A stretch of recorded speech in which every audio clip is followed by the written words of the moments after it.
So I will be singing Gopinath by Srila Bhakti Vinod Thakur.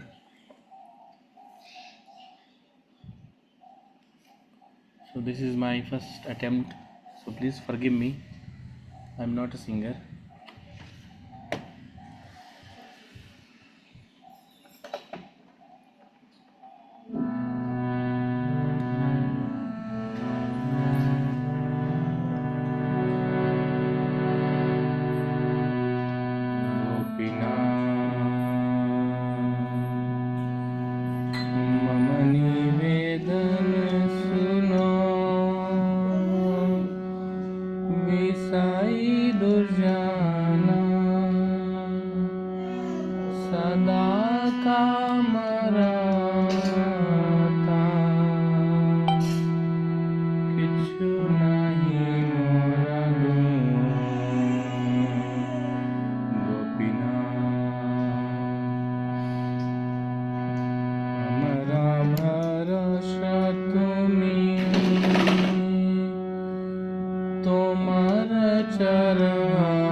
I'll read the translation.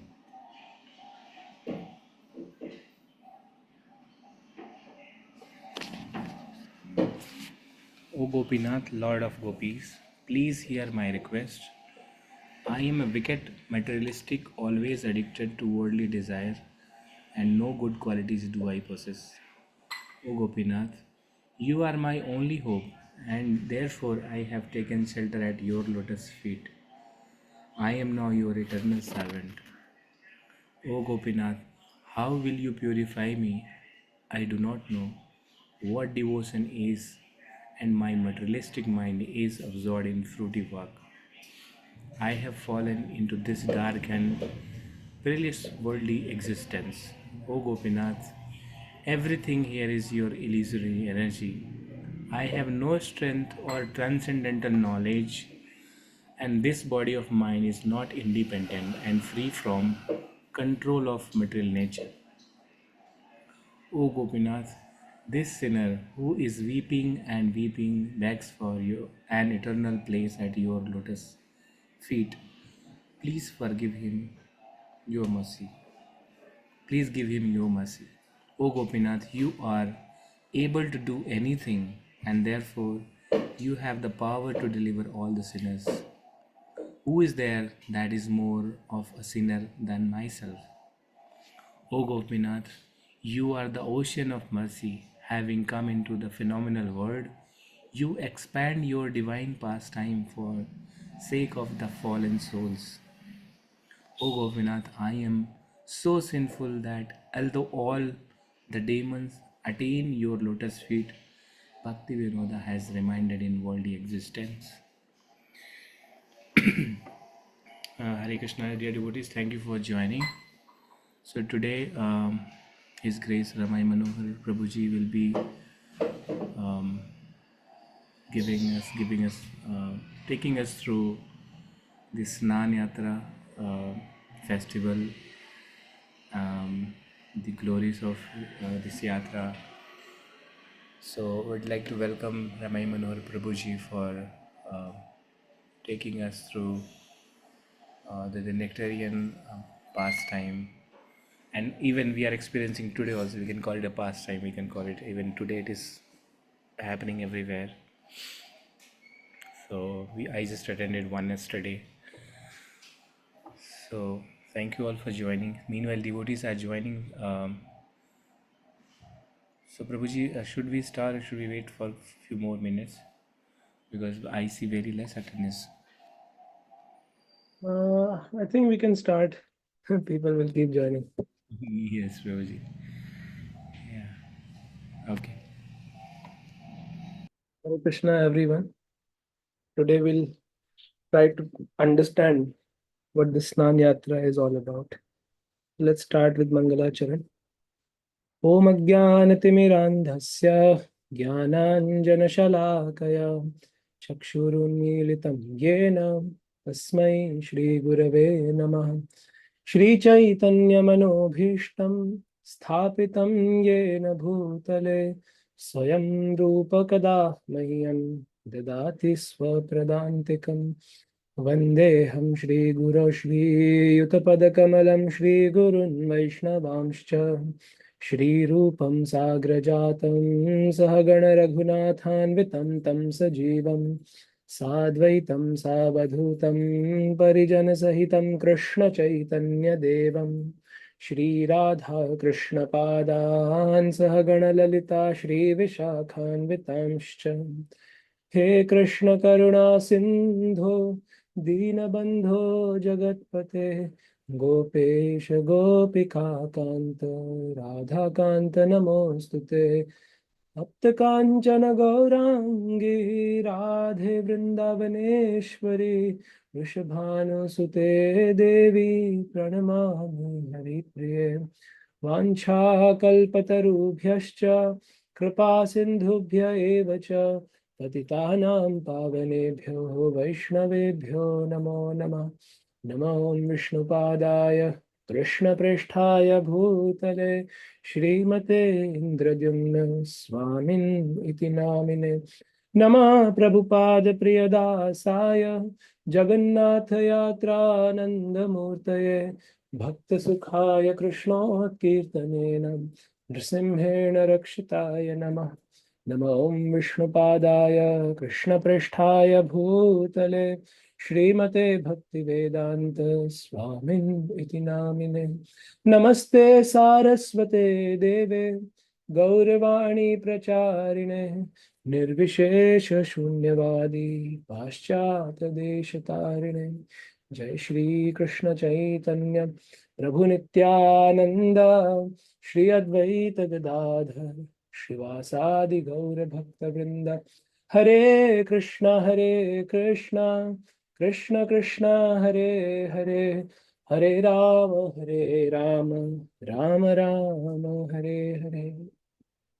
आनन्दलीलामय विग्रहाय हेमाभदिव्याच्छविसुन्दराय तस्मै महाप्रेमरसप्रदाय चैतन्यचन्द्राय नमो नमस्ते।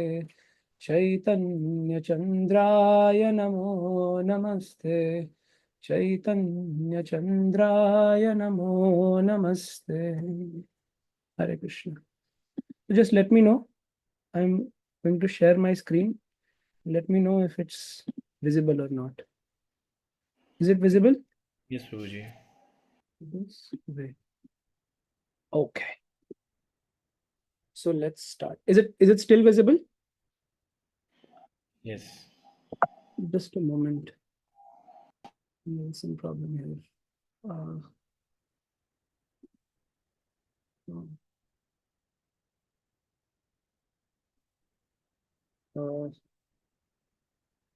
Just give me a moment. Where did this? Yeah. So, yeah. Okay. So as you can see, today we'll try to understand these things with some illustrations.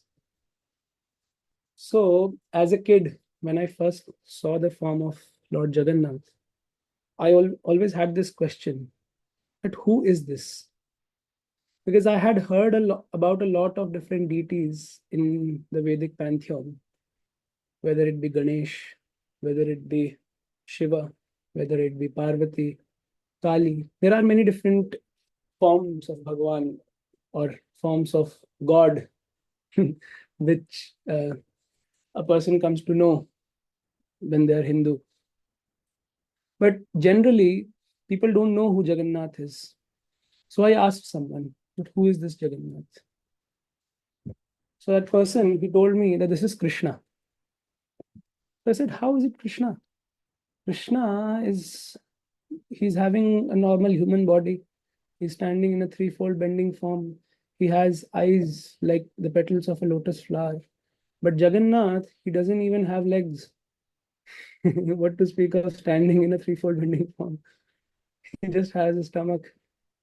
And for what he has, like his hands, even those hands are not hands, they are just like logs of wood. His face, it just seems so different. It doesn't seem like a normal face. He doesn't have eyes which are like lotus petals. He has eyes which are like wheels on a cart. So how is this Krishna? So I inquired further, and I was told that the story of how Vishwakarma was stopped in between, and how these three logs of wood appeared in the ocean, and this and that, and so many details were told, and how Maharaja Indradumna, he was like he asked Vishwakarma to carve out a form of God based on the form of Neelamadhav and this and that.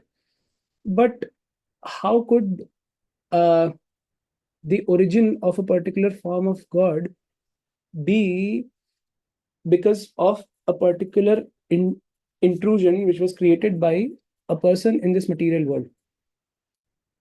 Although it was a devotee and it was being carved by Vishwakarma, who is the divine architect, but still he is within the material world.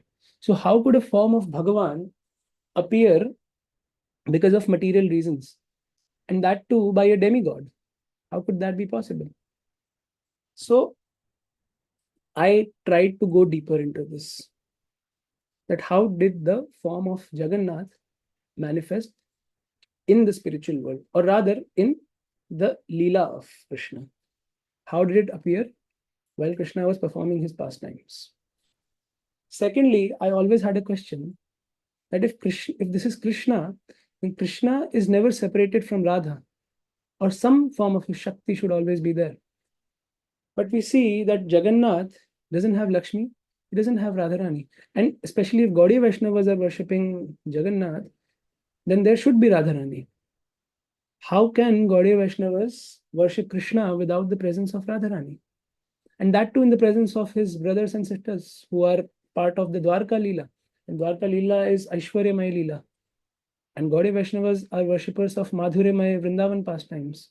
So how could it be that they are worshipping a form of Bhagavan which is not inherently pervaded with the Madhurya Ras, with the sweetness of Vrindavan, and which doesn't have Radharani with him? How could that be possible? So this was another question. And the third question is, what is the significance of Snan Yatra? So that's simple. Snan Yatra is basically the appearance day of Lord Jagannath. But how does that appearance take place? What is the reason? What are the factors which are contributing to that appearance? We'll try to understand those. Right? So we know when Krishna he left Vrindavan, the whole Vraj, it was practically brought to a standstill. Nobody was able to carry out their daily chores. Nobody was able to live their lives in a normal way. Everyone was just crying and crying and crying. Srila Gurudev often quotes Srila Gaur Govind Maharaj that what is this international society for Krishna consciousness all about? And Maharaj would say that it's a crying school and we are just about crying, crying and crying and crying. So all the Vrajavasis, they were just crying and crying and crying. At the same time, they were also burning in separation from Krishna. Those tears were not cold tears. Those tears were tears of warmth. Very not warmth, even of very strong heat, like boiling water would come out of their eyes. At the same time, they were also feeling a lot of separation. So, as you can see in this image, and the acharyas have also described, that the trees would have burned to ashes if the gopis' tears would not have stopped them or would not have washed them over.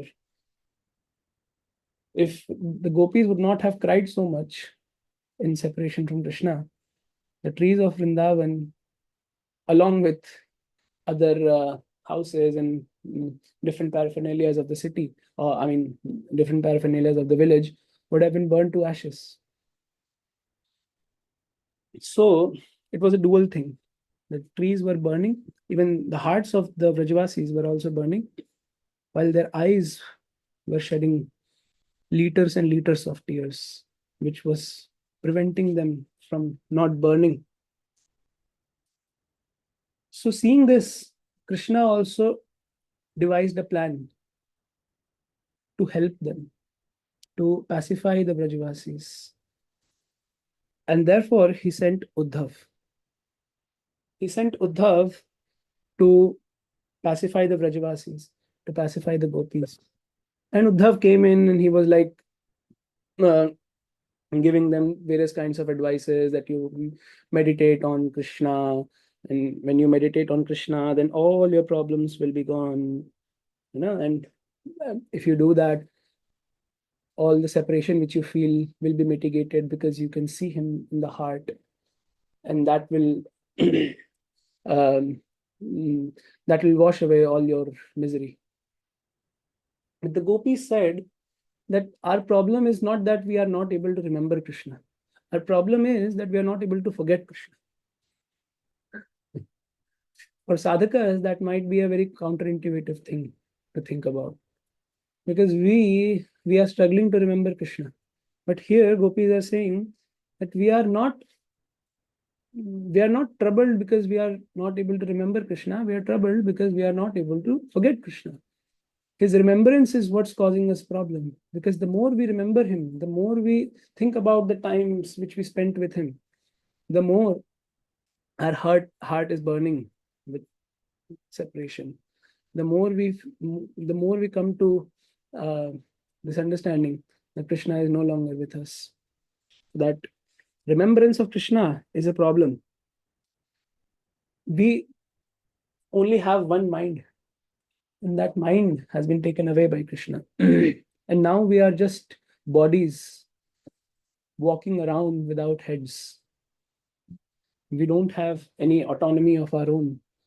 We are not able to uh, live out our lives properly because our hearts are gone with Krishna.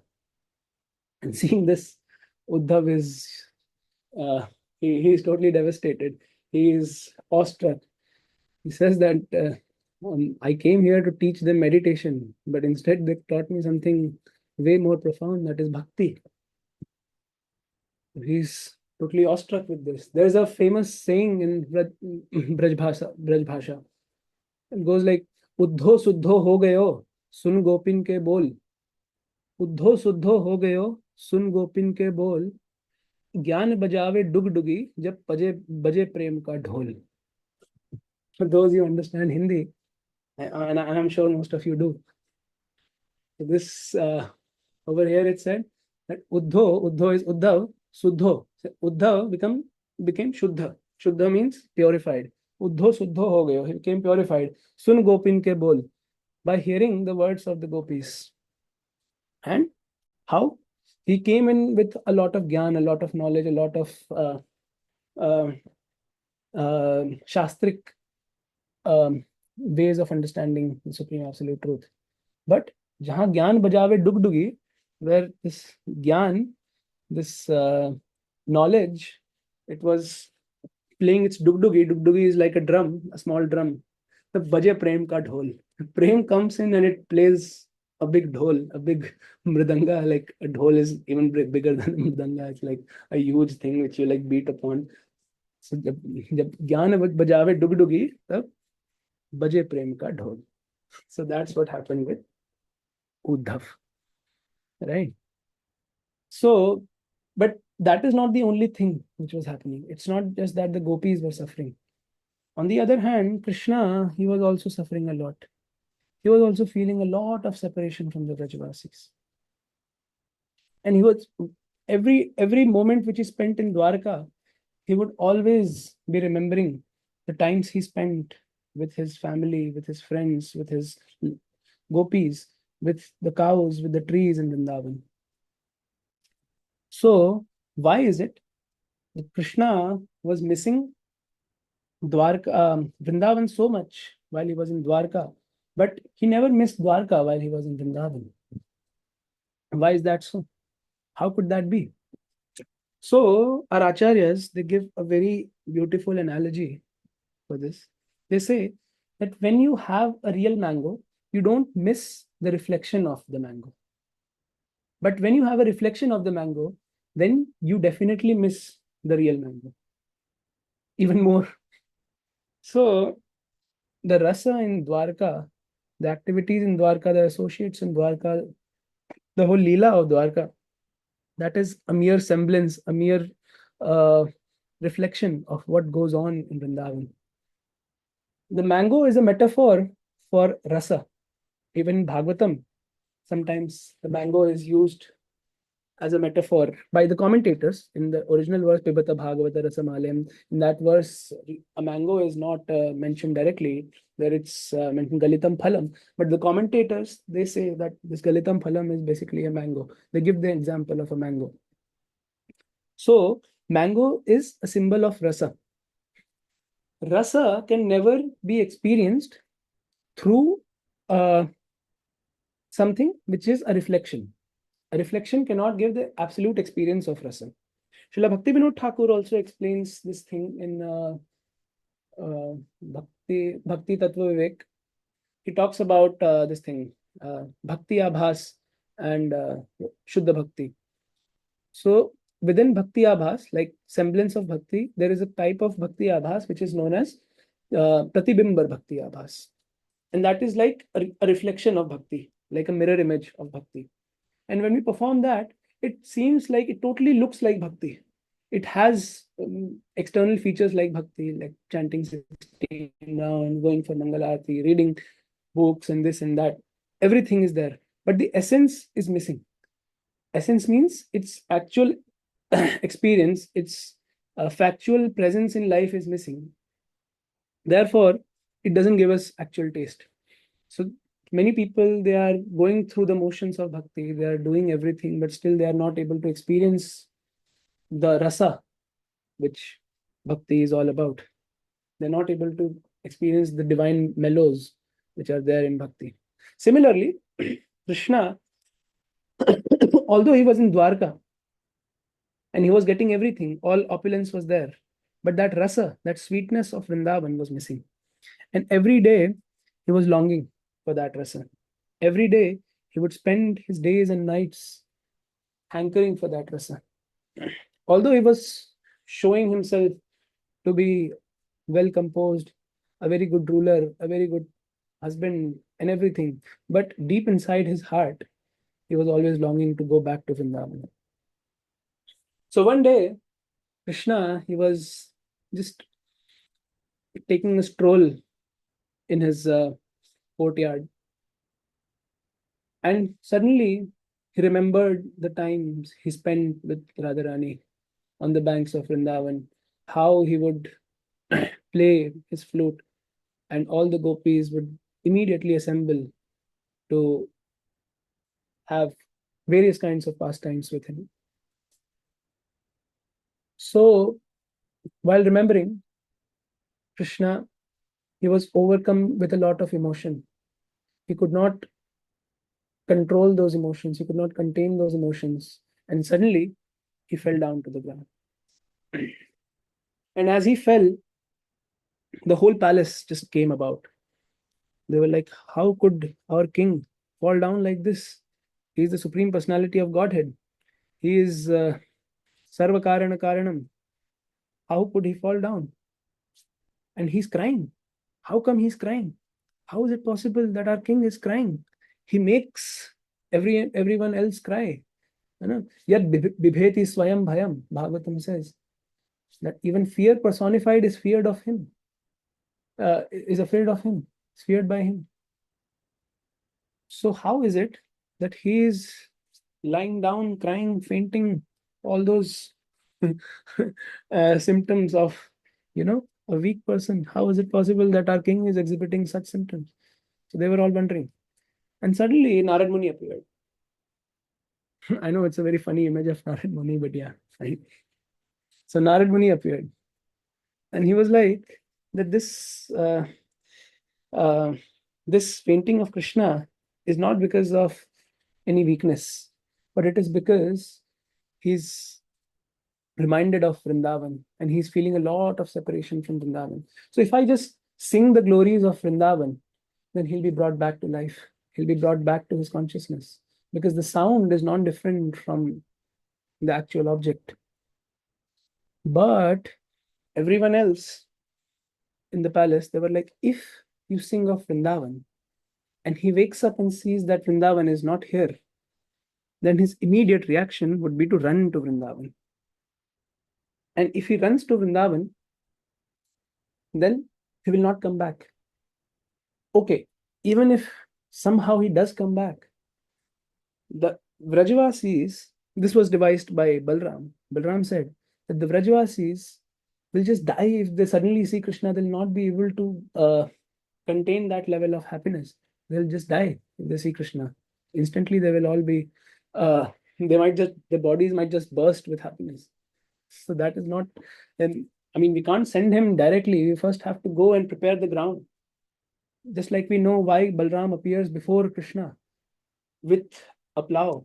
The reason is he will first till the land, and then the seed of Krishna consciousness in the form of the birth of Krishna will be sown in that land, and then gradually that seed will grow. But first the tilling has to happen, otherwise that seed has no value. So someone has to go, and someone has to tell the Vrajvasis that Krishna is coming, and first prepare the ground, prepare their hearts that okay, Krishna is coming, and they can gradually go into that ecstasy. They can gradually dive into the happiness of reunion with Krishna. This is called, I'm forgetting the technical term, uh, which is like when you meet after a very long time, after Sudur Pravas, when you again meet, there is a Samriddhiman Sambhog. That after a very long time, when you finally meet, that is called Samriddhiman Sambhog. So that is the highest level of ecstasy in union. So when they meet Krishna after so long, they should be prepared to meet him. Otherwise, they'll just die. So someone has to go and inform them that Krishna is coming. But who will go? Who can actually carry out this task? So they all started discussing among themselves. So first, they chose Uddhav. Uddhav should go because Uddhav has been there already.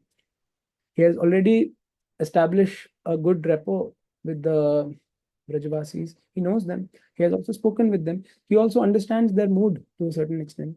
So Uddhav should go.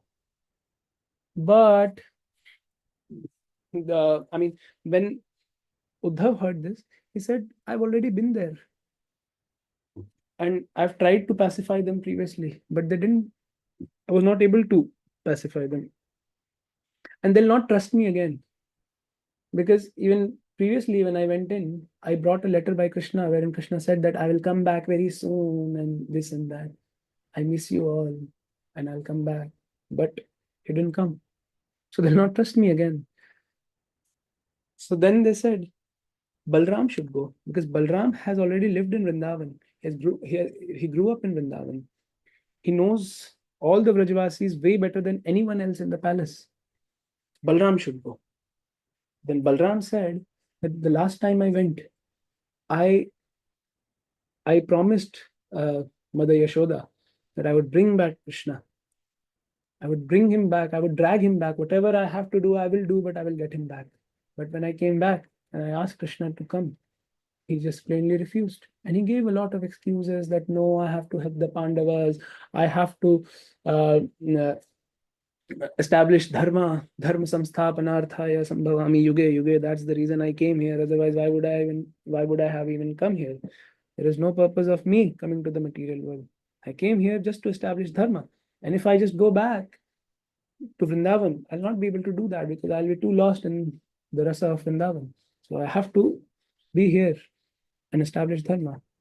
And I couldn't give a proper argument, Balram said, to this proposition of Krishna. I couldn't get him back to Vrindavan. So if I go again, Mother Yashoda and the other Vrajvasis, they will not buy into it. They will not be convinced. And they'll think that I'm again lying. And also I can't face them alone because the contempt with which they will be looking at me, that will just burn my heart down into ashes. So then it was decided that we should instead send Subhadra. Because Subhadra has never been to Vrindavan. She has not made any promises. And also she's a woman. And women are generally considered to be more soft-hearted than men. And since the gopis are also women, they can relate more with Subhadra. And Subhadra can also use her femininity to convince them that Krishna is coming. Right? So the gopis will trust her more. So it was decided that Subhadra will go. But Subhadra said that I will go, definitely, I have no problem in going, but I don't know how the landscape of Raja works. I don't know how village life is. I don't know any one of them. How will I go alone? I need someone with me. So Balram said, okay, I'll come. I'll go first. I'll go and at least show my face so that they'll know that something from Krishna is coming. And then you come and then you tell them. When you again come, they will be even more convinced that, okay, Balram has come. Then his sister has also come. Then Krishna should also come. So they will have more faith. And therefore, Balram said that I'll go first and you follow me. So that's how it went. Balram went and Subhadra followed him. In the meantime, Narad Muni he started singing the glories of Raja in front of Krishna. He started singing Vrindavana Ramya Sthana Divya Chintamani Dhama Ratana Mandira Manohar. All the Narottam Das Thakur sang this, but it's fine. Narad Muni can also sing, not a problem. And Krishna, he suddenly came back to life. And Krishna was thinking, he was again, he had an avesh uh, of his time spent in Vrindavan. He started envisioning himself with a flute. He just stood in a threefold bending form. He just somehow picked up a peacock feather and placed it on his crown. And he was totally into that mood that now I am in Vrindavan. But then he saw that no, I'm not in Vrindavan. I can see the palace of Dwarka here. I can see the residence of Dwarka here. I can see all the opulence of Dwarka here. How is it that I'm in Vrindavan? Am I in Vrindavan dreaming that I'm in Dwarka? Or am I in Dwarka dreaming that I'm in Vrindavan? Krishna is thinking. So, with this, Krishna started hallucinating. And he was about to faint again. And he was not able to walk. And he was just mm, he was just falling here and there, not able to compose himself. He wanted to go to Vrindavan, but he was not able to because he was again and again trembling and falling, and different things were happening to him. So then Narad Muni and his servants, like Daruk, they carried him to the chariot, placed him on the chariot, and started for Vrindavan. And Krishna was very happy that now finally I'm going to Vrindavan. But in Vrindavan, something else was happening. There was Radharani, who was lying like a corpse in the middle of Nidhivan. And her different Sakhis were around her. There was Vishakha, who was chanting the names of Krishna in her ear, trying to wake her up. That maybe by hearing the name of Krishna, she will wake up. But it was not working.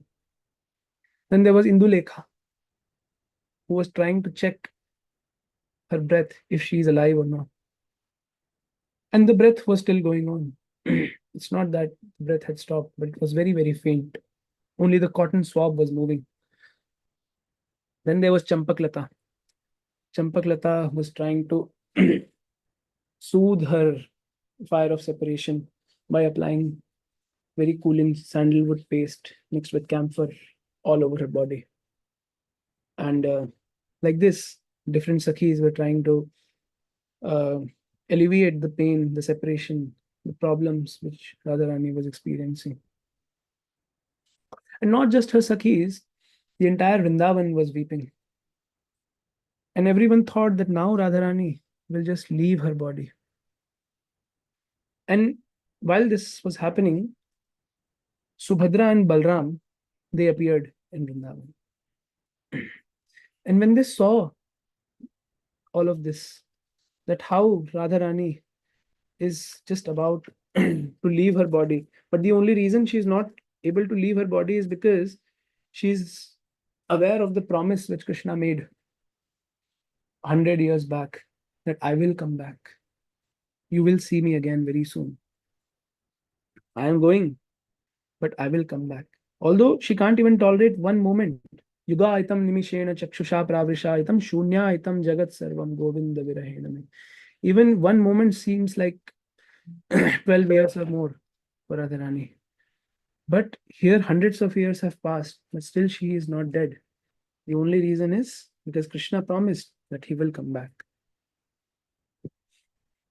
And seeing all of this, Subhadra and Balram, they just get overwhelmed with a lot of ecstasy. And that ecstasy starts melting their forms. So, as you can see in the picture, they first have a human-like form when they witness this.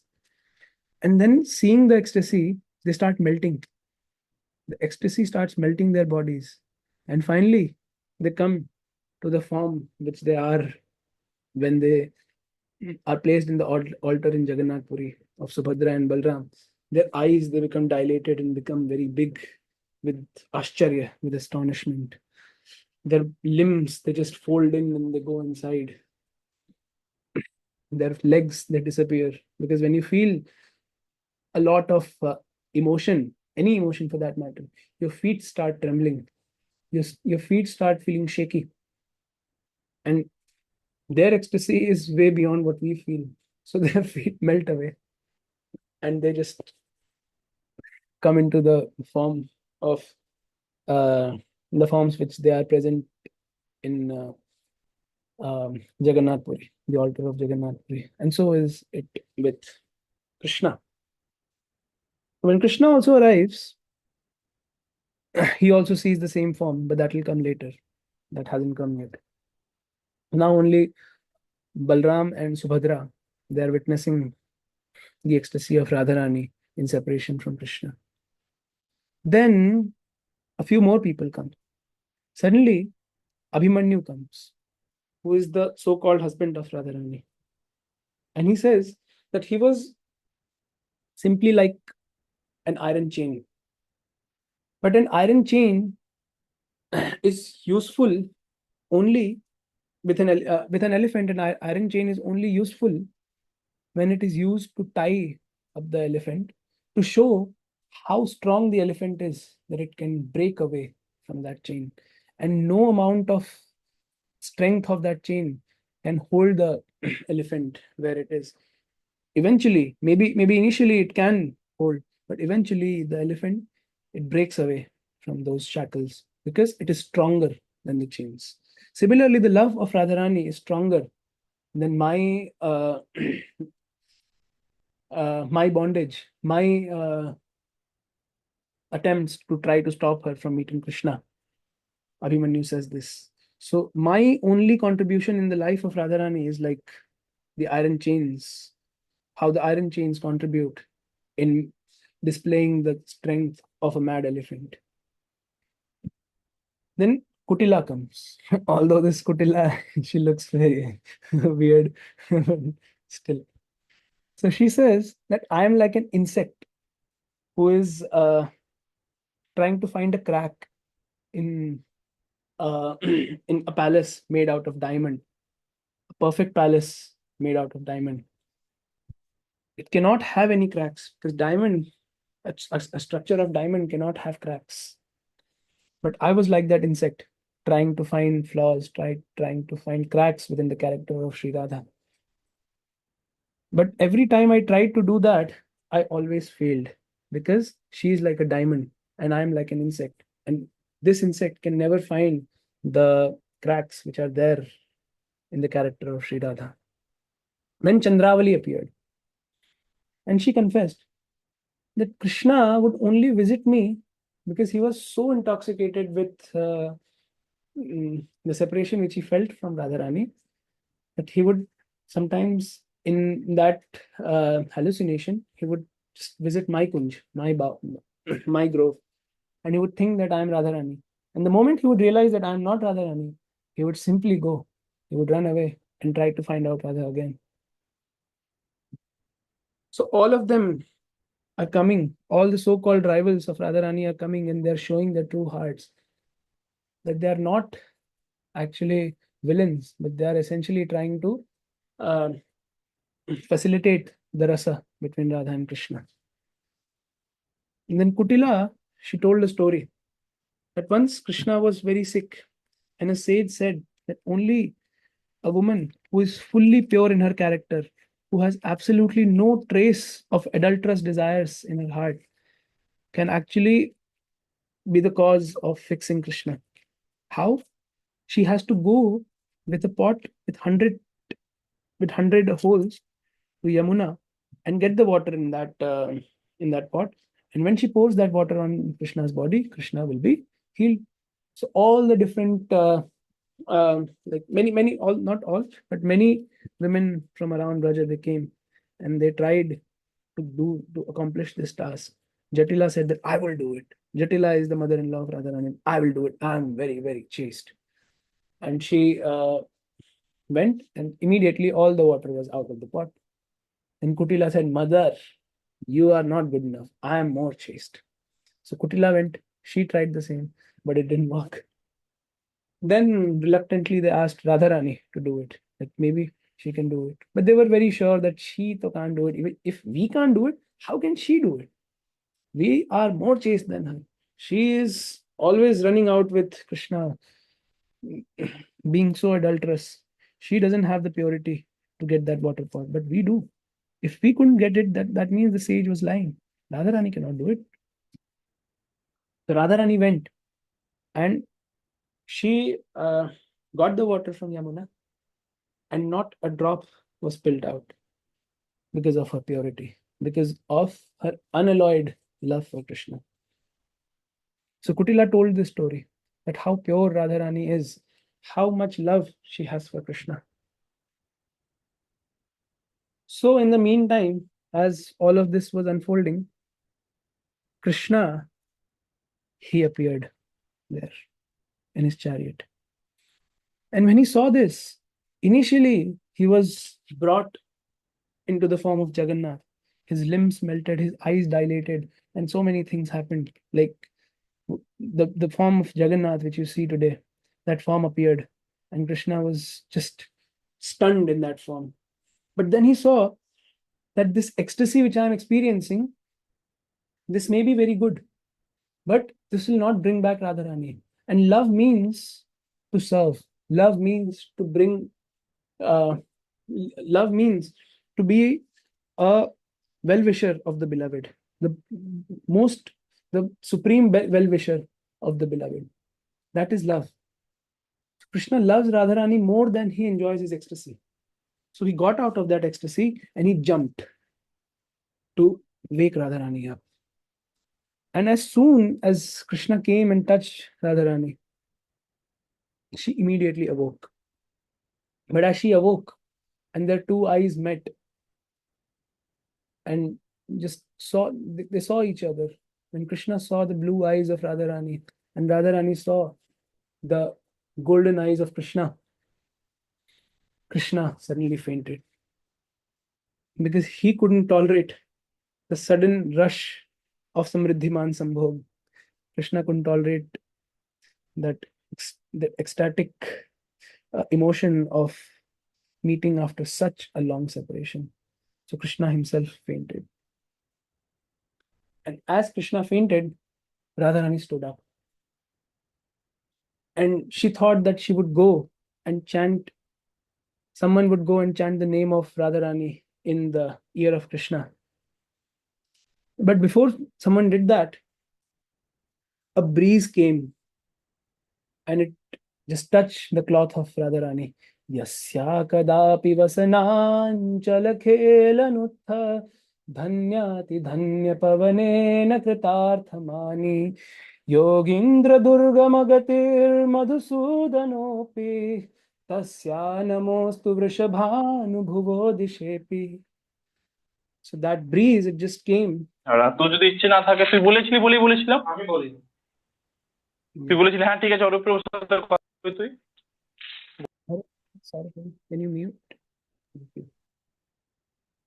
So this breeze, it just came and it rushed against the cloth of Radharani and it went inside the nostrils of Krishna.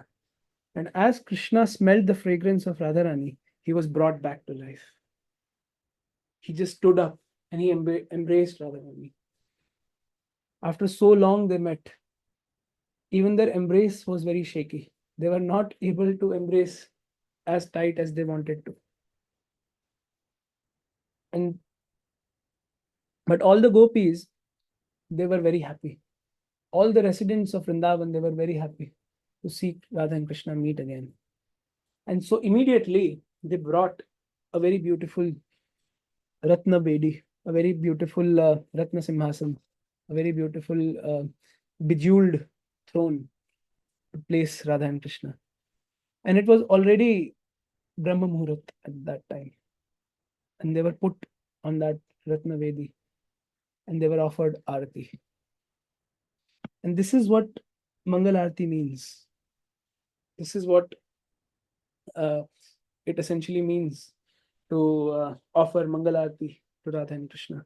When they meet after so long, they're offered. There are many different versions of what Mangal Arati means, but this is one of them. That Mangal Arati means that when Radha and Krishna meet after so long, then you offer them that Arati. So the whole Raj came together for the very first time. Previously, they had to meet in isolation. They had to meet, unseen from the entire crowd. But this was the first time that the whole crowd was happy seeing them together. They came in with kartals and mridangas, with different instruments, and they were playing them. They were offering uh, incense. They were offering camphor. They were offering chandan. They were offering the lamp and everything. Jaya Jaya Radha Krishna Yugala Kishora. And they were singing very beautiful songs of the pastimes of Radha Krishna. And like this, they were again united. And this is how the form of Jagannath was born. And then Krishna said, he exclaimed to Narad Muni and different readers, that this mood of separation is something which I want the whole world to know.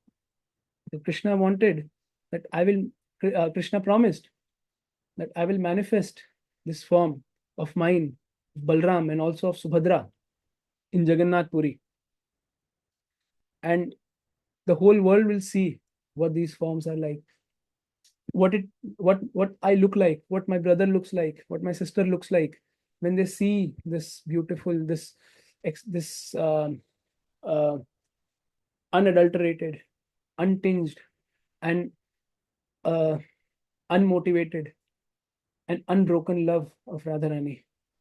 How what their form becomes when they see this beautiful ecstasy of Radharani, this enchanting ecstasy of Radharani. What they appear like. I want the whole world to see them. I want the whole world to see me, how I look like. I want the whole world to see how Balram looks like, how Subhadra looks like. Although we are residents of Dwarka, we look like Aishwaryamay Vigraha. But essentially, our forms are not because of any Aishwarya. Our forms are not like this because of uh, any other reason which might be material or even opulent, spiritually opulent. But it is only manifested by the effect as an effect of the love which Radharani has, of the love of the ecstasy which Radharani feels in separation from Krishna.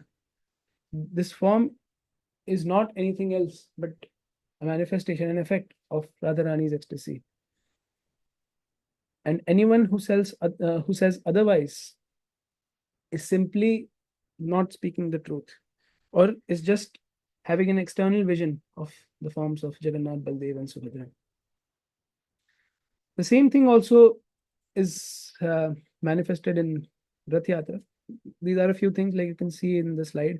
I don't want to go deeper into it because it will take more time and we're already short of time. I think we've already crossed 9. And even Mahaprabhu, when he comes and he sees Lord Jagannath, it is the same ecstasy which Radha and Krishna felt when they met in Nidhivan after so long, after 100 years. The same ecstasy is experienced by Sri Chaitanya Mahaprabhu and Lord Jagannath when they meet again in Puri. It's just like after meeting after a separation of 100 years. That's how it feels. So the Leela of Chaitanya Mahaprabhu, it is the same. Leela of Chaitanya Mahaprabhu meeting with Lord Jagannath, dancing in front of Lord Jagannath, seeing Lord Jagannath and crying in front of Lord Jagannath is the same as Radha and Krishna meeting after years and years and years of separation from each other. And this is what Snan Yatra is all about. Krishna, Lord Jagannath, he takes a public bath on Snan Yatra. But that is not only a simple bath, that is a bath in the nectar of the tears of Sri Chaitanya Mahaprabhu. It is bath in the loving ecstasy of Radharani. It's not just a simple bath, it has a very deep meaning.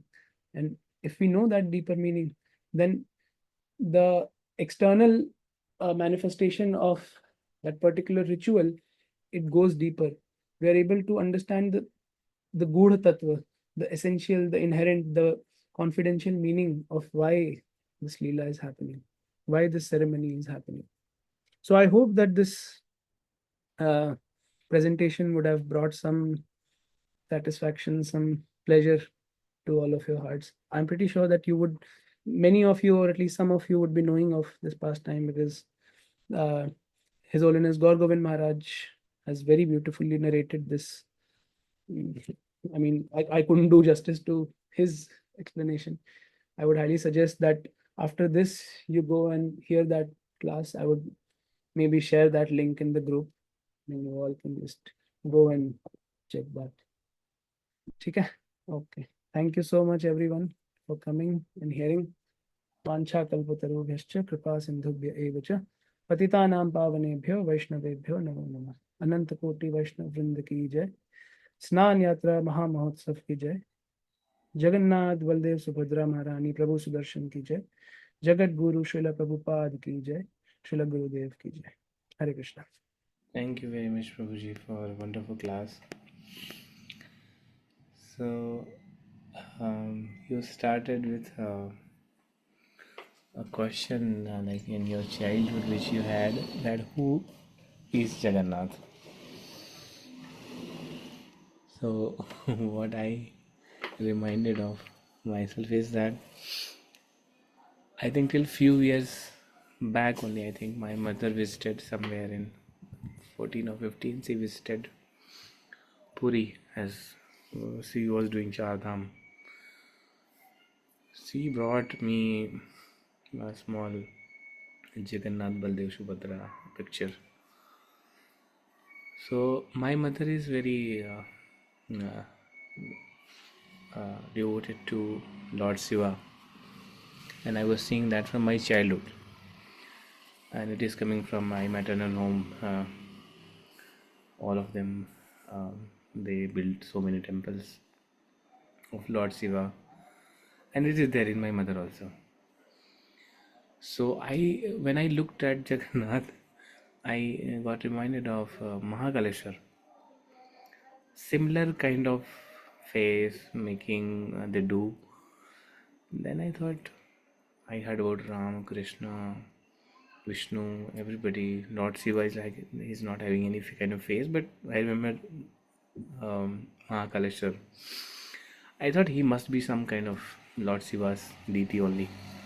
But who are these two boys? I mean, these two people I don't know, and I didn't know that till I became a part of this movement, and that is very surprising. No, I never asked anybody, and nobody told me. I never came across any temple of Jagannath because in north, in my area, there is mostly Hanuman and Ram and Lord Shiva. So yes, it is. You were fortunate to come across this question in your childhood, and then I heard about the glories of Lord Jagannath. As soon as I became part of movement, first temple, the center I was serving is uh, they had we had Jagannath deity only there. So Sanatana Prabhu used to tell us all these pastimes in various occasions. So thank you very much. And then the pastime of Uddhava when he went to uh, meet gopis. So Krishna actually intentionally sent Uddhava there, we all know, to understand the difference between the Gyan and the devotional, I mean loving service towards Krishna. So it was very wonderful, and the PPT Prabhuji you prepared was very wonderful. Actually, uh, you were speaking, and then the pictures you kept there were amazing. I mean, they were explaining self-explanatory. So I would like devotees to share their realization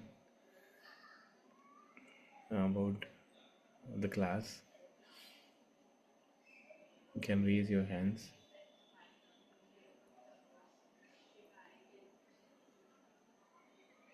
Yes, Prabhuji. Vijan Sim Prabhuji.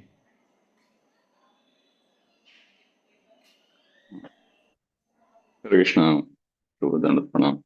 Then from Prabhuji. Uh, Thank you so much, Ramai Manohar Prabhu. That was a beautiful narration. As you said, yes, like uh, many of the devotees know uh, these pastimes, but like Lord's pastimes are ever fresh. Uh, and thanks for adding those beautiful pictures. It's- yeah, we could connect the dots. Yeah. So,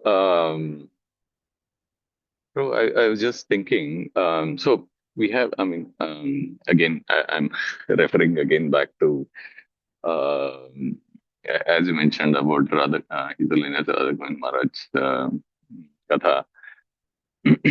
So I was actually hearing from Bhagavatamrita. So the story of the similar story where there is the Nava Vrindavan is constructed, and then um, Lord, I mean, this is the other story where Narada and Kamsa's mother Padmavati, so they are all present, and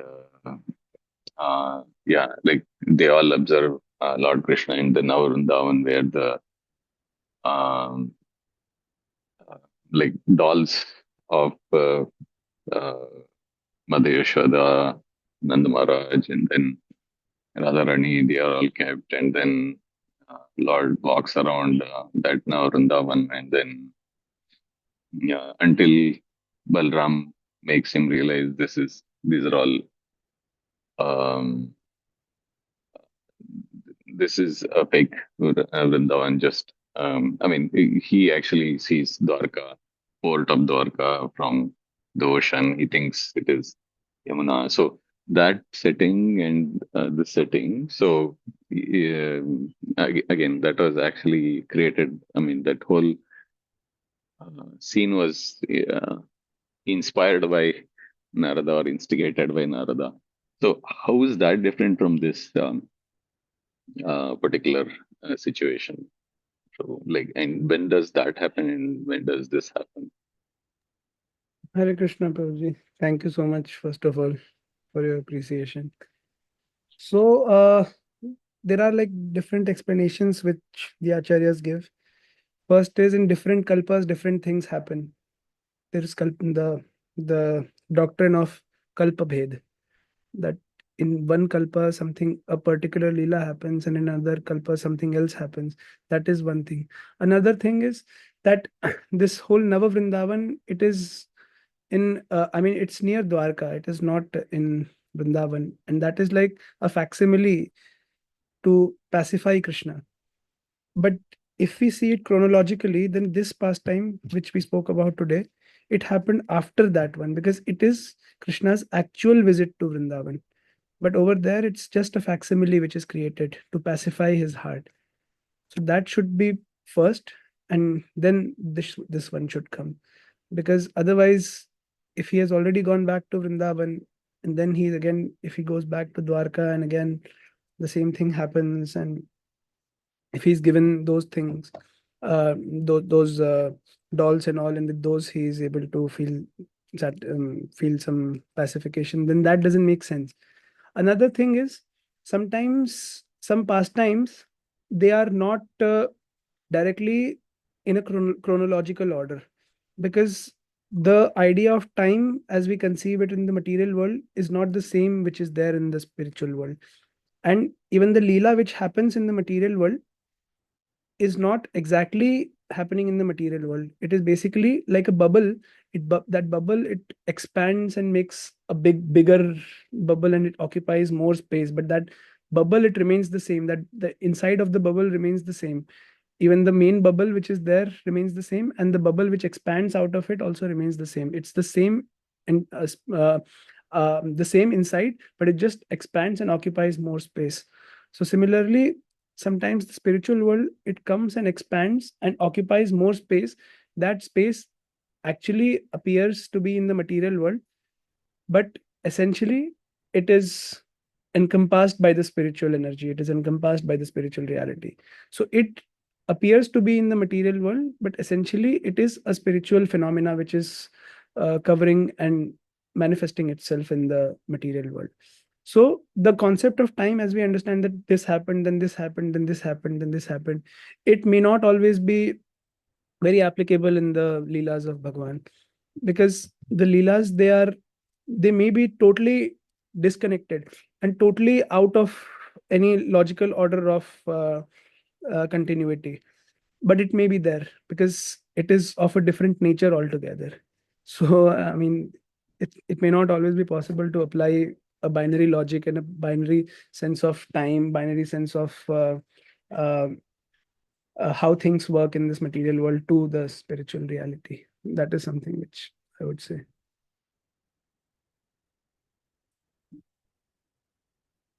Yes, yes, yes, Prabhu, I concur with that. And yeah, I mean, that's a fascinating thing. I mean, like how, I mean, as you mentioned, the concept of a bubble, where actually the spiritual world, I mean, uh, devotees are actually witnessing what is happening in the spiritual world, actually in the material world. So, and once it once we are in the realm of the spiritual world, the concept of time doesn't come into picture at all. Mm. Mm. Yes, Prabhu. Thank you for explaining, Prabhu. Hare Krishna. Thank you, Prabhuji. Hare Krishna. Thank you very much, Prabhuji. So, any questions, devotees? Do you have any questions? So, I would like Namarasa Prabhuji to speak few words, because this pastime is very. I love it basically.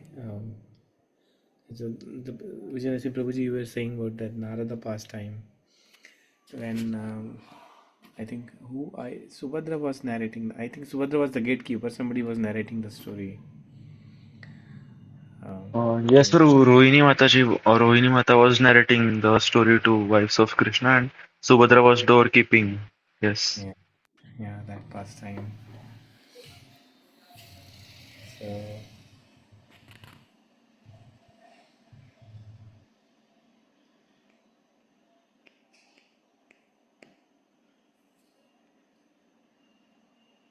anything else, devotees, where you would like to speak about? Namaste Prabhuji, are you there? I wanted to hear some. Hare Krishna. Yes, I'm there, Project, but I don't know what to speak. I mean, Yeah, most of it has been spoken about. I mean, there are I things know. that can be spoken, but you want to hear about the past time Ramai Manohar was covered a greater extent. No, no, no, no, not that one. Shiva Prabhuji. Yeah, Prabhu, you have any questions? Oh, I joined little late. Can you just summarize a little bit, just in few sentences, this past time, Yeah, just a few Prabhu. sentences.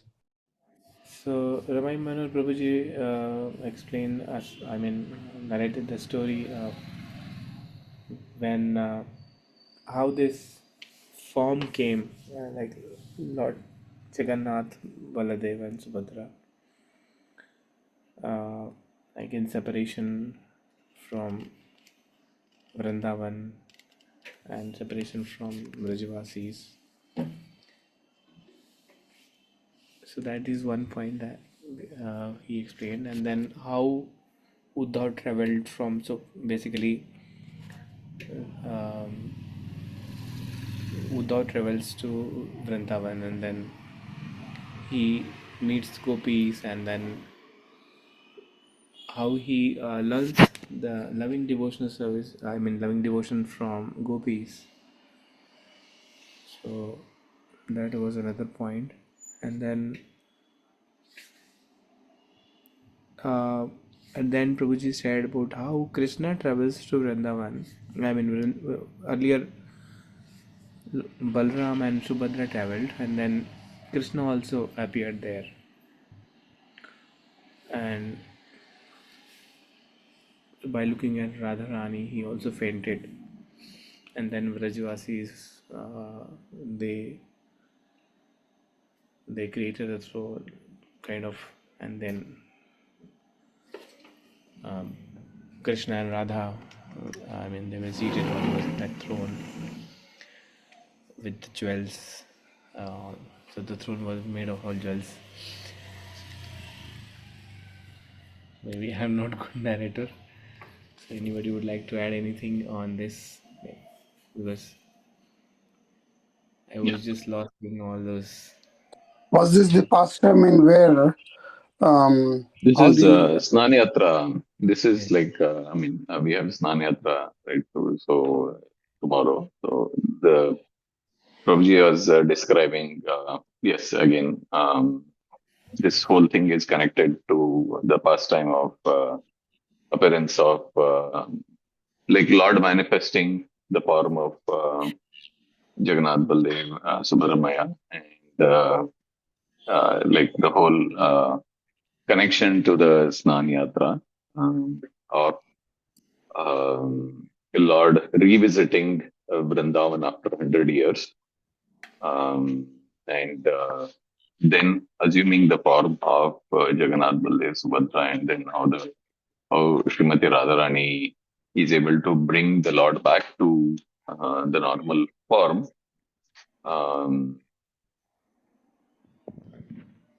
You as she fetches water, uh, like she passes that test and she bathes the Lord with the water. So, yes, yes, Prabhu. I thought this pastime occurred in Kurukshetra, Prabhu. Isn't that right? Is it in Vrindavan or in Kurukshetra? Yeah, I mean, there are multiple narrations. I mean, I was I was actually asking another connection to another pastime. So you go ahead. You actually ask your question to Ramai Prabhu. He'll be able That's to fine. answer better. That's fine. That's fine. Thank you. No, no. I mean, there's nothing like. I only remember this pastime happening in Kurukshetra. I have no idea on how this That's pastime is. like the Rath Yatra. Like, yes, we connect that to Rath Yatra. How our Lord was pulled back to from Kurukshetra. He was no, Kurukshetra. There is a meeting where the Vrajavasis come and meet the Lord, and he is actually in his Dwarka form. The, he's a king, and then yes. Again, I would strongly recommend you can ask Ramai Manohar Prabhu. He is, he's the right um, devotee to hear it from. I mean, uh, there can be more, but there can be better devotees who can explain this. But the thing is, like, how it happens in Kurukshetra and it happens in Vrindavan. So the both can actually happen together. It's not that only one thing has to happen. One thing which the acharyas point out is the kalpa bhed concept. But apart from that, there is this other concept of achintya shakti, that the same thing can happen. I mean, the same Leela can have multiple, in even infinite number of explanations, infinite number of manifestations. Just like Srila Jeev Goswami, he very clearly mentions in the in his Gopal Champu that Radha and Krishna are married and they're having a Swakiya pastime with each other. On the other hand, Rup Goswami and subsequent acharyas like Vishwanath Chakravarti Thakur, even Baldev Vidyabhushan, they are fixed on the point that they are not married. They're not married at all. Jiv Goswami, he quotes from Brahma Vaivarta Puran and he says that this is like in Bhandir when Radha and Krishna got married, and the subsequent acharyas, they say that we don't accept that. Somewhere Vishwanath Chakravarti Thakur has even written that we don't accept that Radha and Krishna can be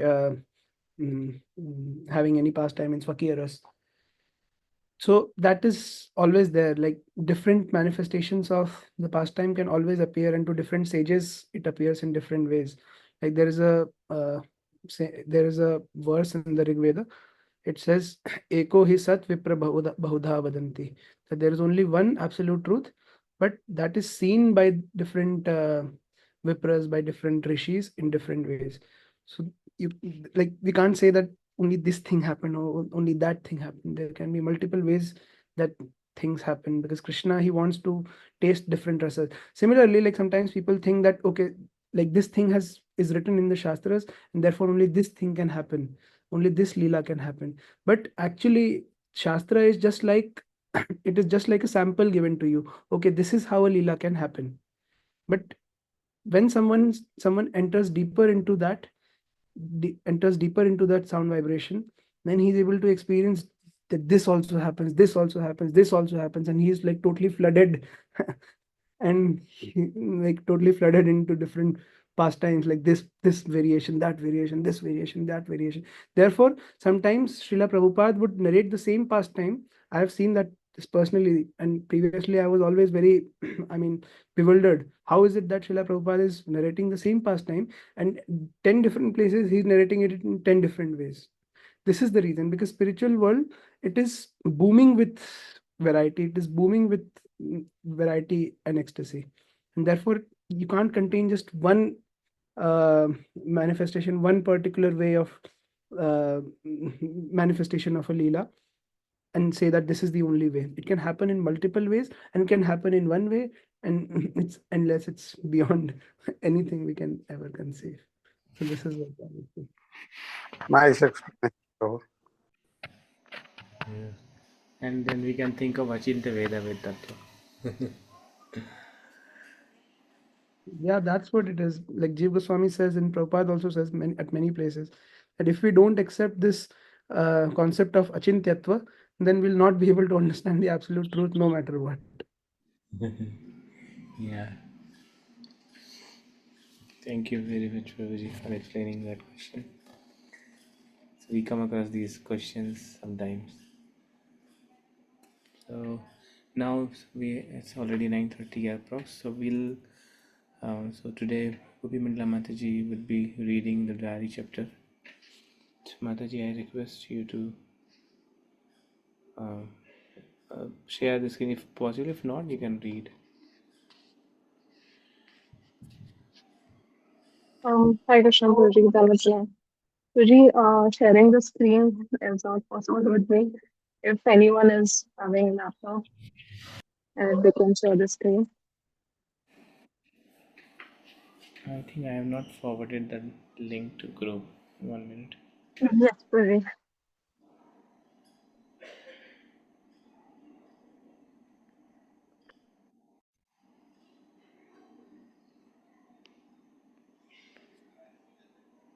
I did, yeah.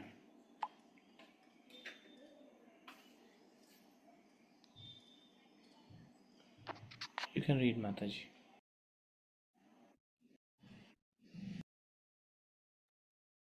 Thank you very much. Just a second, I'm opening it. Volume 5, Chapter 8, A Sweet Rain Cloud by Indradyumna Swami, August 17, September 1, 2003. It took 50 devotees 3 full days to break down our festival at Woodstock. By the time we left, not a soul could be seen on the huge field. As we drove away, I thought back on the success of our festival. Most of the 500,000 people who had come to Woodstock had passed through our site at some point and experienced the blissful world of Krishna consciousness. We renowned the last turn onto the main road and I looked back. I felt empty inside. I would have to wait a full year to experience such a great yagya again. Sevyam bhuvi dhyana gaudanagari vilapi sevam buddhe sayam Shri Purushottamo madhupet madhupetas eva namanitu no putrapi nirikshate hari hari प्रेमोत्सव तदृशो चैतन्य कृपा निधान तव किं विक्षये पुनर्वैभवम्. The fortunate town of Navadvipa remains on the earth. The seashore remains. The city of Jagannath Puri remains. The holy names of Lord Krishna remains. Alas, alas, I do not see anywhere the same kind of festival of pure love for Lord Hari. O Lord Chaitanya, O ocean of mercy, why will I ever see your transcendental glory again? The Prabodhanand Saraswati, Sri Chaitanya Chandramrita, chapter 12, verse 140. As we headed north, my attention turned to the final 2 weeks of our summer festivals along the Baltic Sea coast. If anyone could come close to the taste of preaching at Woodstock, it would be the 12 festivals that lay ahead. Well-to-do families take their vacations along the coast, providing a golden opportunity for reaching the higher echelons of polished society. After we arrived at our base near the sea, the devotees took a much-deserved 3-day break while I waited impatiently for the festivals to begin. One day, several devotees returned from a swim at the beach near Pobirovo. Srila Gurudev, they said excitedly, all talking at once. As soon as we walked onto the beach, people began crowding around us. They were asking us when the festival in Pobirovo would be. They want to know if there will be a new theater this year. How many Indian dancers will be performing? I could not help picking up their enthusiasm. What did you tell them? I asked. We told them the Pivro festival would be in 2 weeks. It would be the final one. One family said they would extend their vacation an extra week just to come. 4 days later, we started Harinam on the beach of um, Astroni Morsky, where we would hold the first festival. Although Europe was in the midst of a sweltering heat wave caused by monsoon weather in the sub-Saharan desert of northern Africa. The beach at Astroni Moxie was so crowded that with our Kirtan party of 80 devotees, we could hardly make our way onto the sand. I was happy to be back on Sankirtan, and I felt like thirsty man who had finally found water. I wanted to have an exchange with the people, so I told a devotee to ask the first couple we met if we would come to our festival. Of course, we will come, the man said. We have been waiting for you. His wife smiled. We plan our vacation each year around your festivals, she said. Summer would not be the same without you. 3 days later, a crowd of thousands came to the festival. It was easy to see the difference between those who had come before and those who were coming for the first time. The newcomers were a little reserved at first, but the veterans came to the festival with an enthusiasm much like what I had felt doing Sankirtan on the beach again. They headed right for their favorite spots, the restaurant, the gift shop, the book tent, a front row seat on the benches in front of the stage. I saw their eagerness as an initial but real stage of Krishna consciousness. Tamasi Ravir Ivodyan Majatam Aplavanam Palava Iva Tanitanam Sadhu Swadu Varneva Megha Nidhir Eva Nidhanam Tivra Dukha Mayanam Bhishab Iva Kushalan no Datum Ayati Sorry. Lord Krishna, who is like a sun rising in the darkness, like a boat with a drowning, and like a sweet rain found to those dying of thirst, like fabulous wealth to the poverty stricken, and like an infallible physician to those afflicted with the most painful disease, has come to grant auspiciousness to us.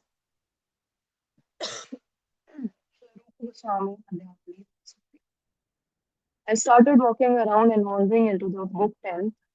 Our two deities, Shishi and Gandharvika Girdhari, stood there on a beautiful carved wooden altar placed between the tables, displaying Srila Prabhupada's books. The deities are over 200 years old, and with their beautiful clothes and ornaments, they captured the attention of anyone who walked into the tent. I was surprised to see a family down on their knees in front of the deities, crossing their hearts as Catholics do in church. After saying a few prayers, they stood up and walked out. I turned to Madhuvati Dasi, the pujari. That was unusual, I said. Not at all, Srila Gurudev, she replied. People often kneel down before the deities and pray when they come into the tent. I have seen guests standing there reverentially for 15 or 20 minutes. I have even seen people speak to them. The pleasant weather kept up over the next 2 weeks, and for once I did not worry about rain and wind, the natural enemies of our festival tours. We had record crowds in each and every town. One evening, as I was speaking from the stage in Mersey's No, a man dressed in shorts and a t-shirt caught my eye. She, he was standing in the crowd, listening attentively, nodding in agreement as I explained Krishna consciousness. Suddenly, I recognized him. He was one of the security guards we had hired during the spring tour. After my talk, he came to thank me and said that he had just come to the coast. When I first started working with you last spring, he said, I had almost no interest in special life. I just did my job, looking out for troublemakers. But while I was there, I was hearing you sing, listening to your lectures, and watching how you people act. Something changed inside me. When I went home after your spring tour, I could not stop thinking about all of you. As soon as my summer vacation came, I drove up here with my wife and kids. We plan to attend every festival. Every festival? I asked. It may sound strange, he said, but I never get tired of these festivals. There's something magical about them. Lord Chaitanya was quickly soothing my feelings of separation from preaching at Woodstock. And at the year's last festival in Koberovo, he satisfied my heart. The devotees had mixed feelings on that day. We we all knew it was the last festival of the year, but we had little time to lament. We were busy with the biggest crowd of the year. We had chanted on the beach that morning, but around noon it began raining and bringing an end to the longest period of good weather on the coast in living memory. Everyone on the beach had to find shelter, but even through the skies cleared in the late afternoon, no one went back there. They all came to the Festival of India. Every tourist in the town must have come. I was sure of that because like on the beach, it was difficult to walk through the festival grounds. People were everywhere. The restaurants, the shops, the books, the crowded in front of the stage. Of particular interest was our touring Rath Yatra cart, which we had put near the stage. Towards evening, we put a light inside the canopy, making the cart look like a gigantic lantern. It was a real crowd pleaser. People lined up to take photos in front of it. At one point, I noticed a man standing in front of the cart looking at it, shaking his head as if in disbelief. I was wondering what he might be thinking. So I went up to him with Rama Achyutadas. Is there some problem, sir? I asked. He kept his eyes fixed on the huge cart. I can't believe it, he said. It's the real thing. It's a Rath Yatra cart. I was surprised that he even knew the right name. How do you know what a Rath Yatra cart is? I asked. He turned to me for a brief moment, then looked at the cart again. 9 years ago, I worked in a coal mine in the south, he said. It was a dismal it was a dismal job and dangerous too. One time, some of my colleges were killed when a mine shaft carved in. I did not go back into the black hole again. I quit my job and stayed home, prayed to God to deliver me from this horrible world. One day, I decided to go to the town library and look for books about spiritual life. As I searched through the shelves, I found the Chaitanya Charitamrita, translated by Bhaktivedanta Swami. There were 8 volumes. I glanced through the first one, but I could not understand a thing. I decided to check it out anyway and take it home. When I went to the desk, the librarian smiled. She said the book had been there for years and I was the first person to take it out. I was desperate for spiritual knowledge and I read the book over and over. Gradually, I began to understand it. 2 weeks later, I went back for the second volume and 3 weeks later for the third. Uh, I did not do anything but read day and night. Several After several months, I had read all 8 volumes at least twice. I learned a lot. I was amazed by Chaitanya, an incarnation of God. And there was the explanation of the 5 ways to love God. I had never imagined that spiritual life could be so profound, so deep. My favorite part was the Rath Yatra festival where Chaitanya sang and danced with his people. I lamented and that I had been born too late to take part in those historic times. Sometimes Swami mentioned a movement that was spreading all over the world, a movement whose followers sang Hare Krishna like Chaitanya. I wrote to the address in the book, but never received a reply. I prayed to God to help me find the moment, but to no avail. Then this morning, as I lay on the beach after a swim, I suddenly heard people singing Hare Krishna. I sat up with a start. I could not believe my eyes. There must have been 100 people with many with drums and cymbals. It was as if the books I had read about Chaitanya were coming to life. But one thing confused me. There was no Rath Yatra cart. For this to be real, there had to be a Rath Yatra cart. At first, I thought you people were doing a theoretic, uh, theoretical performance, but then I thought maybe this is the moment that Swami wrote about. Is God finally answering my prayers? I took an invitation and when it started to rain, I went back to my hotel. I was waiting anxiously for the festival to begin. When the time came, I walked quickly from my hotel. When I came near the festival site and heard the singing, it started to run. I started to run, and I soon found myself at the entrance. But there was such a crowd, I could not see anything. I pushed my way through the people and made it onto the field. I was stunned by it all, the colorful tents, the big stage, the singing. But was it real? Was it Chaitanya's moment? Then suddenly, to my amazement, I saw the Rath Yatra cart. I walked over here and touched it. The Lord has answered my prayers. I have found Chaitanya's movement. Several devotees had gathered to listen, and when he finished, we were all speechless. I was overwhelmed by his story and the mercy of Lord Chaitanya. He was still looking at the cart. Excuse me if I seem a little emotional, he said. I hope you understand. I do understand, I said. He turned to me with tears in his eyes. What do I do now? He said slowly. I took his hand. You were not born too late, I said. You have come at the perfect time. You can help us spread this moment. The saints say that Lord Chaitanya is present wherever his devotees are serving him.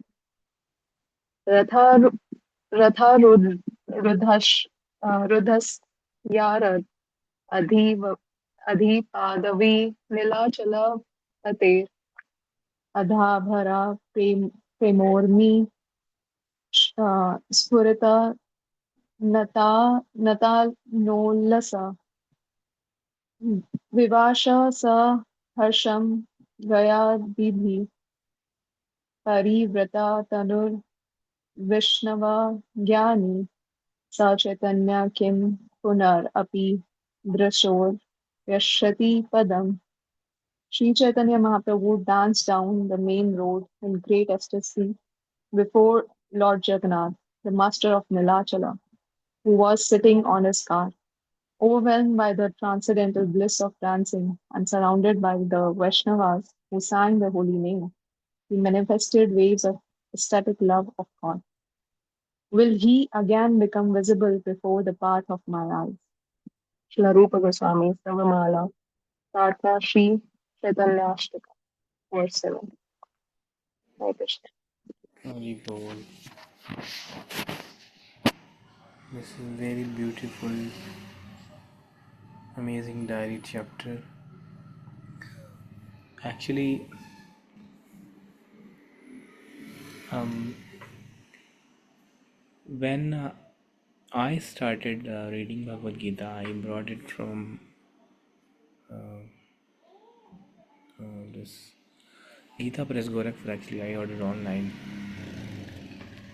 and then I was thinking. People say that after reading Gita, your life changes, and I am still same.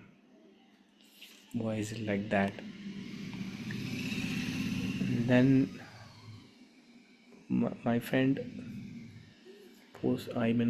shared one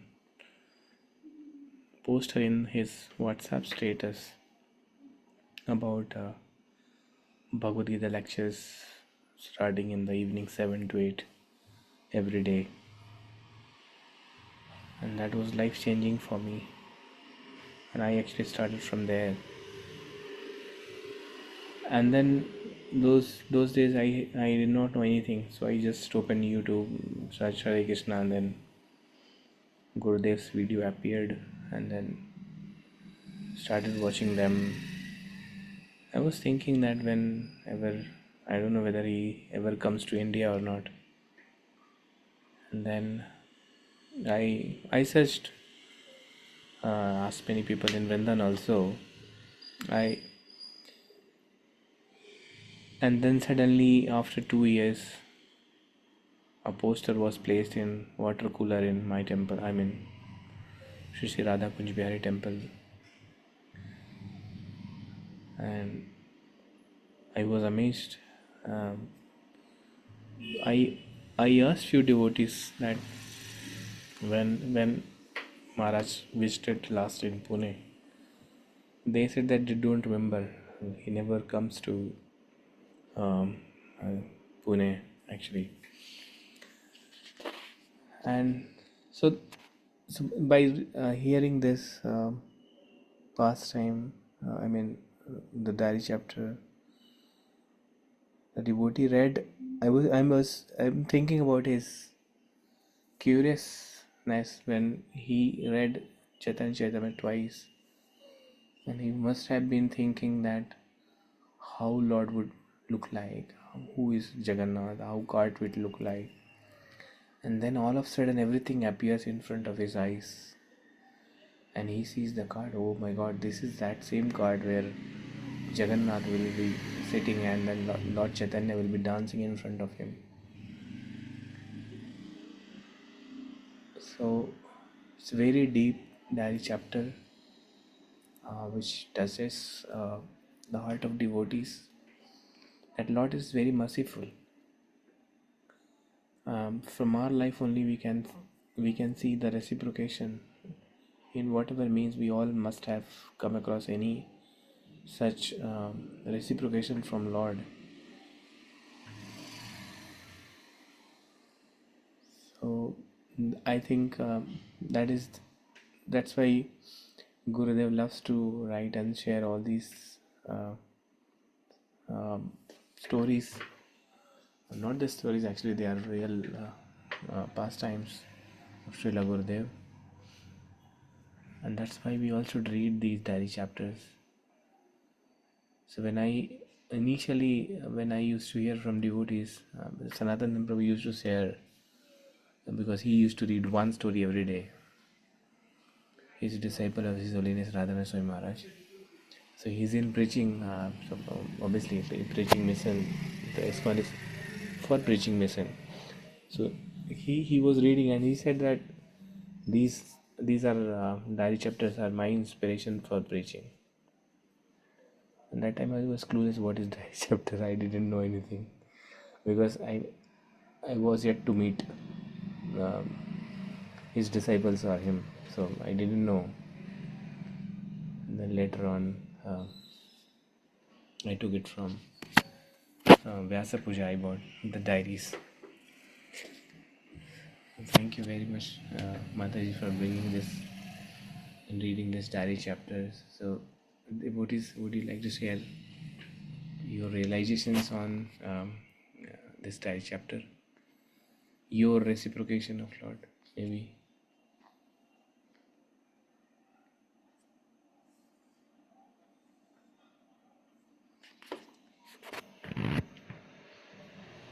I know it's already late. It's 9, approx 10 already. Hare Krishna, Prabhu. Thanks, Nada. Yes. So, like every time when I search for Nadi chapters for the class, so sometimes like this time basically, I personally read all the Dari chapters, but sometimes some chapters are like very it seems to be very new every time when we hear. So this Dari chapter I'm reading for second time, and again it's like um, a sweet rain cloud which came from my heart. My face. So the point is that um, actually this chapter uh, made me realize a lot of things. Whenever I attended Kartik Parikrama, whenever I attended, like for the first time I attended Rishikesh Parikrama, uh, Rishikesh Fest by Srila Gurudev.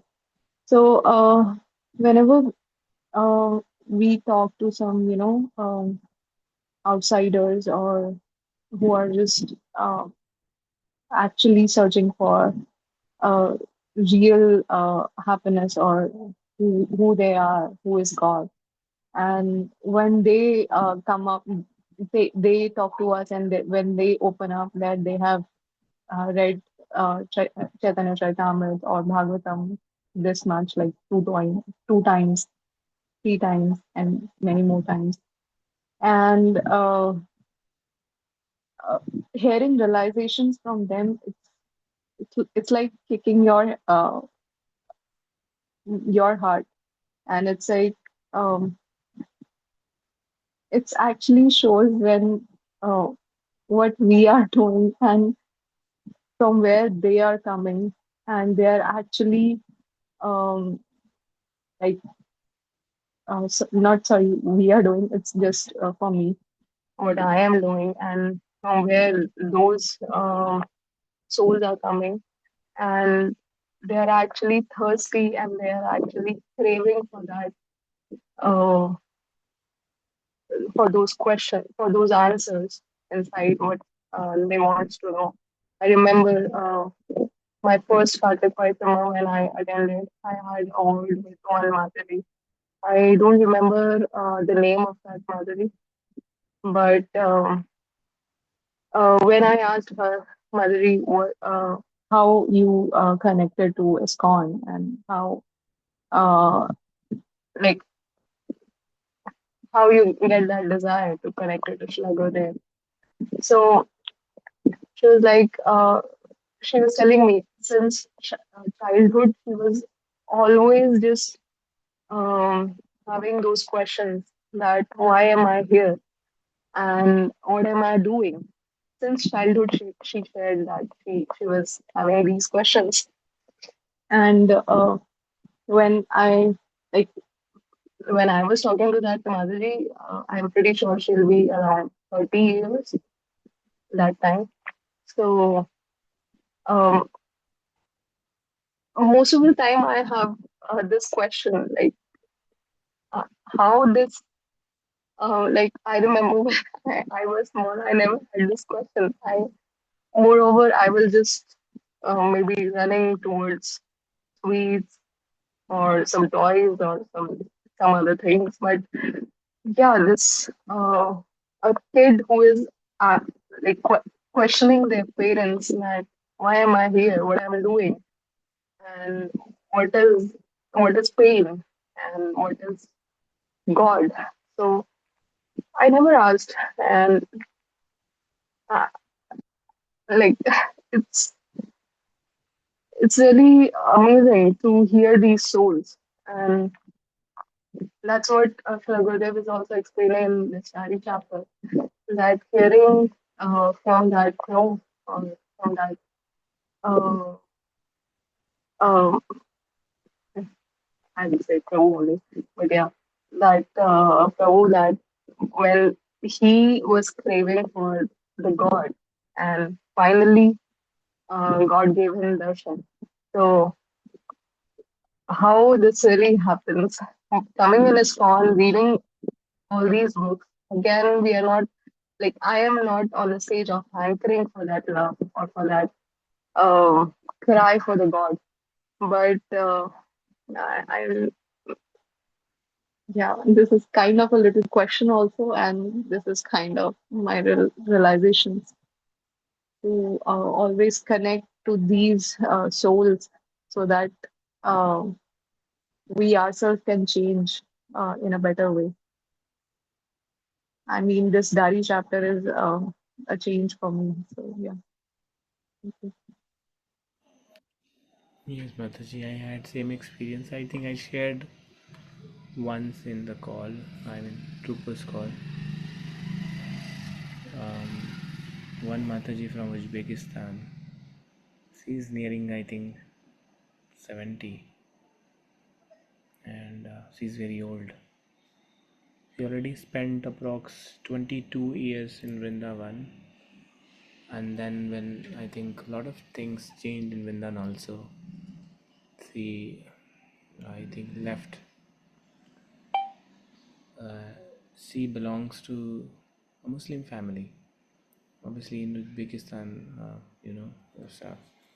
where Sharia laws are applied, and Mataji was saying that even she cannot chant loudly because houses are very, I mean, just one wall, similar to our like apartments,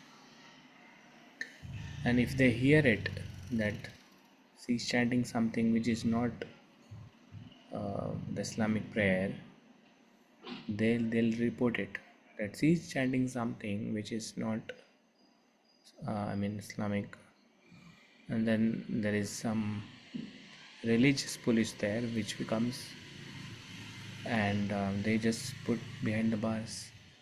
So she was saying that it's very dangerous there. No other religions are allowed.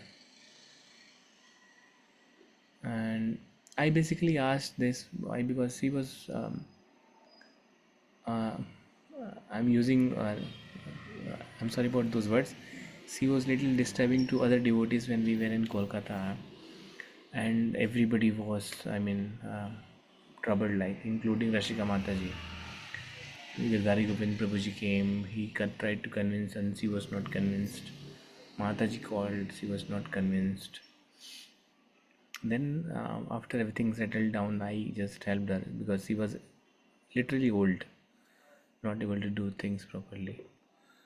Then I assisted her, and then I asked her how you came, Mataji. I mean, to the moment, and then she started that she was 17. Then those days, I think devotees from Russia used to travel there, and the books and the Bhagavad Gita was not in this form. I mean, it was as it is without pictures. So just sloka stories, I think, and because custom will check and they'll just ban it. So it was printed in that form and sent to Uzbekistan. And she said that in at the age of 17 she ran away when she learned out that this is something different and it won't be allowed. And at the age of 19 she accepted that book and then came to devotion. She never married actually because she never knew that husband will allow it or not. She spent whole life, I think 22 years during those I think age she stayed in Vrindavan. Now she's thinking that she will die soon. So her sister was saying that you go back to India because if you die here, nobody is going to touch your body and there is no place. We don't know what to do with your body because we don't burn. Uh, they don't follow those traditions, right? And even for devotees, there is no cremation. There are approximately devotees there, and then I was thinking that how difficult it is to do even chanting there. She was saying that police will come, and if they see deities, they will take it away, and they'll come with the shoes. They don't respect altar or anything. So now I was thinking, for me, everything is easily available. There is temple nearby. I have any number of books I can buy. I can keep at home. Still, I'm not doing. So when I see all those faces when I go to Kartik Yatra, there is some story behind every face which we don't know. For us, it is very easy. If somebody comes to me before the moment I'm talking and say that this is Chaitanya Chaitamrita or this is Bhagavad and this that, I may not be interested in listening him. And that's what happens when we go to book distribution. People don't entertain. And even if we read it, we will say, okay, this is Rath Yatra, Puri mein hoti hai, I know this. But his curiosity was different. He was completely absorbed and thinking that, yeah, this is. He accepted. First thing he accepted is Jagannath Rath Yatra is the Lord. Second thing he accepted is Chaitanya is Lord. So, without any, being judgmental, he accepted that he was the incarnation of Lord, and we find it very. After joining the movement, also for a very long time, I was finding it very difficult to accept Chaitanya Charitamrita or accept Lord Chaitanya as Lord. So even after coming to movement, we don't accept that. So this is very inspiring, and then we should all, have this in heart that we have been born in India. We have so much liberty to do this, but including myself, I find it very difficult. But these people travel all across to India and join the Yatra to relish that. And that's why I have seen Srila Gurudev not being so philosophical. he is very simple when giving lectures, and his real philosophy comes in all those YouTube lectures. It's very deep. And whenever he is in yatra or he is in book tour, very simple lecture, very simple, straightforward. So now I understand why these lectures are very, I mean, straightforward. They straightly, I mean, we can understand it very easily. Thank you very much, Mataji, for bringing this chapter. Also, one more thing really I wanted to say. Like, in this chapter again, Shri Gurudev was mentioning that uh, they were just thinking of the last Whole End festival. And I remember last to last year, if I'm not wrong, please correct me. Again, they were on that last Poland festival thing. And again, Lord Chaitanya gave that sign to Shri Gurudev that uh, please continue it. So it's so magical. And every time how Lord Chaitanya Mahaprabhu reciprocate to Shri Gurudev to continue this Sankirtan Yagya. So yeah, that's also one more realization. Yeah, right. Yes, Mataji. Thank you. So it's already 10. If there is nothing, then we'd like to close this session. Thank you very much, devotees, for joining. Vancha kalpitarubhyasya kripa sindhubhyev cha patitanam अनंत कोटि वैष्णव की जय। नमाचार सिद्धाष्ट हरि बोल।